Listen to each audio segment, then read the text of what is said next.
Hi అండి, అందరికీ నమస్కారం. Welcome to Vijay media. ఇప్పుడే అందిన వార్త. సామాన్యులకు బిగ్ అలర్ట్, వీటి ధరలు పెంపు, కేంద్రం కీలక ప్రకటన. లేటెస్ట్ అప్డేట్ రావడం జరిగింది. సో దానికి సంబంధించిన పూర్తి వివరం చెప్పడం కోసం నేను వీడియో చేస్తున్నాను. వీడియోని అక్కడ స్కిప్ చేయకుండా పూర్తిగా చూడండి. అప్పుడే నేను చెప్పే సమాచారం మీకు బాగా అర్థమవుతుంది. అలాగే వీడియో నచ్చితే కనుక వీడియోకి లైక్ ఇచ్చి మా ఛానల్ సపోర్ట్ చేయండి. కొత్తగా ఎవరైనా మా ఛానల్ చూస్తున్నట్లయితే కనుక తప్పకుండా సబ్స్క్రైబ్ చేసుకోండి. అప్పుడే నేను పెట్టే మరిన్ని అప్డేట్స్ అన్ని నోటిఫికేషన్కి అయితే వస్తాయి. అలాగే ఈ వీడియోని లైక్ చేయడం వల్ల వీడియో కొంతమందికి రీచ్ అయ్యి ఇన్ఫర్మేషన్ మరికొంతమందికి అయితే రీచ్ అవుతుంది. సో లేట్ చేయకుండా వివరాలు ఏంటో చూద్దాం. పశ్చిమాసియాలో నెలకొన్న ఉద్రిక్త పరిస్థితుల కారణంగా ఇప్పటికే మన దేశంలో ఇంధన కొరత ఏర్పడింది. మరీ ముఖ్యంగా గ్యాస్ సిలిండర్లు వెంటనే దొరక్క జనాలు ఇబ్బంది పడుతున్నారు. అత్యవసరం ఉన్నవారు బ్లాక్లో 3,000 రూపాయల వరకు చెల్లించి కొనుగోలు చేస్తున్నారు. ఉద్రిక్త పరిస్థితులు కొనసాగించడంతో త్వరలోనే పెట్రోల్, డీజిల్ ధరలు పెరుగుతాయని జోరుగా ప్రచారం సాగుతోంది.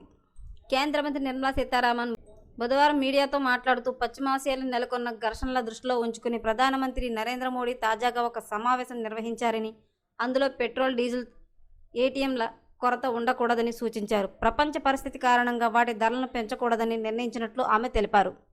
ఇప్పటికే తమ ప్రభుత్వం పెట్రోల్, డీజిల్ ఎక్సైజ్ సుంకాన్ని తగ్గించిందని నిర్మలా సీతారామన్ గుర్తు చేశారు. అలాగే ఆయిల్ మార్కెటింగ్ కంపెనీలకు మద్దతు ఇవ్వాలని నిర్ణయించిందని, తద్వారా వారు ఈ ముడి చంపును దిగుమతి చేసుకోగలరని, సామాన్య ప్రజలు ఎలాంటి ధరల పెరుగుదలను ఎదుర్కోవాల్సిన అవసరం ఉండదని ఆమె అన్నారు.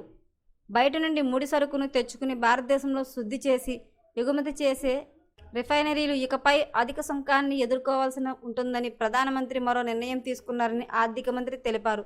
దేశంలో మరోసారి లాక్డౌన్ అంటూ వస్తున్న వార్తలు నిరాధారమైనవి. గతంలో కోవిడ్ సమయంలో అమలు చేసినటువంటి లాక్డౌన్ అలాంటిది ఉండదని ఆమె హామీ ఇచ్చారు. మరిన్ని లేటెస్ట్ అప్డేట్ల కోసం మా ఛానల్ తప్పకుండా సబ్స్క్రైబ్ చేసుకోండి. Thanks for watching.